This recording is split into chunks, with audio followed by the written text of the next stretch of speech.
अस्सलाम वालेकुम जी, आपका होस्ट सईद अहमद अली आपकी खिदमत है। हमारा यूट्यूब और फेसबुक चैनल यह है पाकिस्तान देख रहे हैं। लाखों करोड़ों दुरूद हज़रत मोहम्मद मुस्तफ़ा सल्लल्लाहु अलैहि वसल्लम और आले मोहम्मद पर तहरीक इंसाफ को एक बड़ी कामयाबी मिली है। तहरीक इंसाफ की ख़वातीन आप जानते हैं, जिसमें सनम जवेद साहबा जो है एक बहुत बड़ा नाम, एक दो बहनें, और इन दोनों बहनों ने जिस तरह तहरीक इंसाफ को जो है वो फ्रंट से आकर लीड किया और जिस तरह सारे मामला को देखती रही। आप जानते हैं खतीजा शाह, आलिया हमज़ा और उसके अलावा जो है वो एक राजा जो है वो तैयबा राजा शरीफ, और उसके अलावा खतीजा शाह और सनम जवेद, ये तमाम जो है वो पाकिस्तान तहरीक इंसाफ की ख़वातीन 9 मई के मुकदमात में जो है वो नामजद थी। उनका ट्रायल चल रहा था और डेफिनेटली इंसानी दहशत गर्दी की दावत में ये केस चल रहा था, तो ज़मानत की दरख्वास्त दायर थी।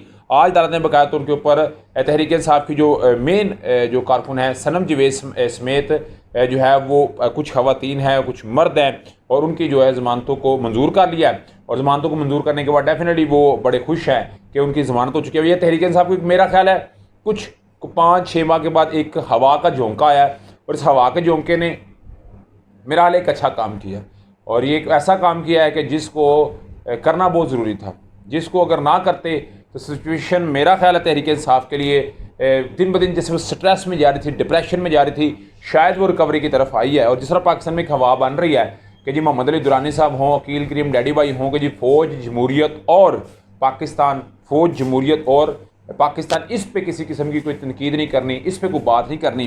तो मेरा ख्याल है सिचुएशन मुझे बदलती नज़र आ रही है, तो ये डेफिनेटली एक अच्छा जैसर है। उजर जी, आप जानते हैं हफ्ते का दिन है तो सुप्रीम कोर्ट में छुट्टी, कल भी छुट्टी है, मगर कुछ लोगों का ख्वाब था दीवाने का, और हज़ारों ऐसे ऐसी कि हर ख्वाहिश पे दम निकले, बहुत निकले मेरे अरमा, मगर बहुत कम निकले। अगर मैंने गलत शेर ना पढ़ा हो तो मेरा ख्याल है कोशिश तो की है सही पढ़ूँ।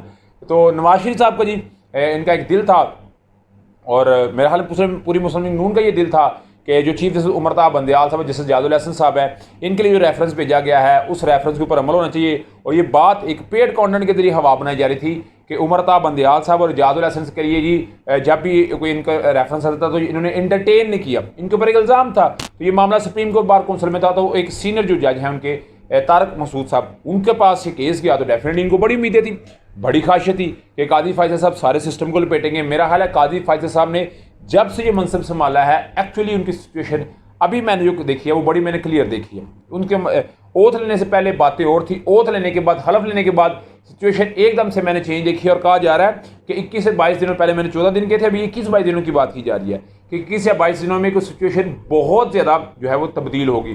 तो जो बहुत ज़्यादा सिचुएशन तब्दील होगी, उस बहुत ज़्यादा सिचुएशन में एक ये भी बात है कि तारक मसूद साहब ने चीफ जस्टिस उमरता बंदयाल साहब का और अपकमिंग जो चीफ जस्टिस है जादुल हसन साहब, दोनों के जो रेफरेंस हैं उनको कहा जी कि बिल्कुल रेफरेंस को मेयार के ऊपर नहीं उतरते, बिल्कुल गलत तरीके से ये सारे बनाए गया है, इसलिए हम इसको खारिज करते हैं, रिजेक्ट करते हैं। तो इसका मतलब है जो ख्वाब था दीवाने का वो पूरा नहीं हो सका। वो जो ख्वाब था लंदन में बैठे शख्स का कि मैं जी 6 लोगों का एहतसाब करूँगा, 2 लोगों को आज अदालत ने सुरखरू कर दिया है, और डेफिनेटली 2 जो है वो मिलिट्री के आदमी है। और मेरा ख्याल है फ़ौज अपने नहीं भूलती, फ़ौज तो कोई शहीद हुआ हो वो 50 साल पहले उसको नहीं भूलती, वो गाजी हुआ हो 60 साल पहले उसको नहीं भूलती। तो ये तो फिर एक सरबराह था और दूसरा एक प्राइम एजेंसी का लीडर था, सरबराह था, उसको ये तनकीद बना रहे हैं। मेरा ख्याल है अंडा पटा पराठा और पराठा बटा अंडा मिलने जा रहा है। उधर जी मुस्लिम लीग नवाज का इंटरनल इजलास होता है, तो राना सनाउल्लाह साहब कहते हैं जी कि बाजवा साहब को एक्सटेंशन देना बेसिकली इमरान खान साहब का रास्ता रोकना था। ज़ुबैर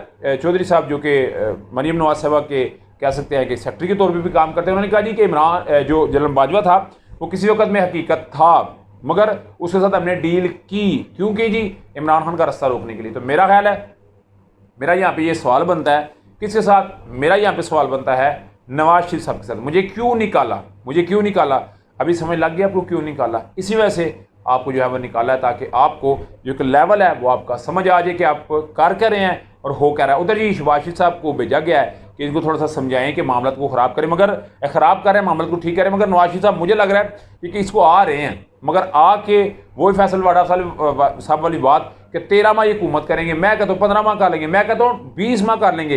1988 में बेनज़ीर ने 20 माह के बाद उनको सरेंडर, पता है पहले भी सरेंडर हो चुकी थी, बाद में उन्हें हाथ देना पड़ा था। तो मेरा हाल है नवाज शरीफ साहब मजीद नहीं चलेंगे। नवाज शरीफ साहब के लिए बिजनेस कम्युनिटी ये बात कह रही है कि नवाज शरीफ इसका वायदा हाल है, मगर नवाज शरीफ साहब के ऊपर जो करप्शन के केस है, जो नैब के केसेज है, उन्होंने पहले कुछ नहीं किया, तो सॉरी अभी तो सिचुएशन जो है वो और तरह से बनी हुई है, मगर सिचुएशन जो है वो इस वक्त वक्ती मुझे जो है वो मुस्लिम नून के लिए हक लिखते हैं, मगर आज जो अदालत ने फैसला इन खवातीन के लिए किया, तहरीक इंसाफ के लिए, तो गेम जो है इधर से बनती नज़र आ रही है। इसका मतलब है जो है वो गेम एक खेली जा रही है इस वक्त पूरे तरीके से, मगर न्यूट्रल वे में, ताकि दोनों साइडें रह सके, तो कोई हमें जो है ना वो पूरा ना कहे। आपका समझ है मुझे लाजमी करने से शेयर कीजिएगा। ब्लॉग की वीडियो पसंद है तो चैनल को लाइक सब्सक्राइब अपने दोस्तों से शेयर कर लीजिएगा। नेक्स्ट वीडियो तक के लिए होस्ट को इजाज़त दीजिए। अल्लाह ताला आपका हम नास हो। अस्सलाम वालेकुम।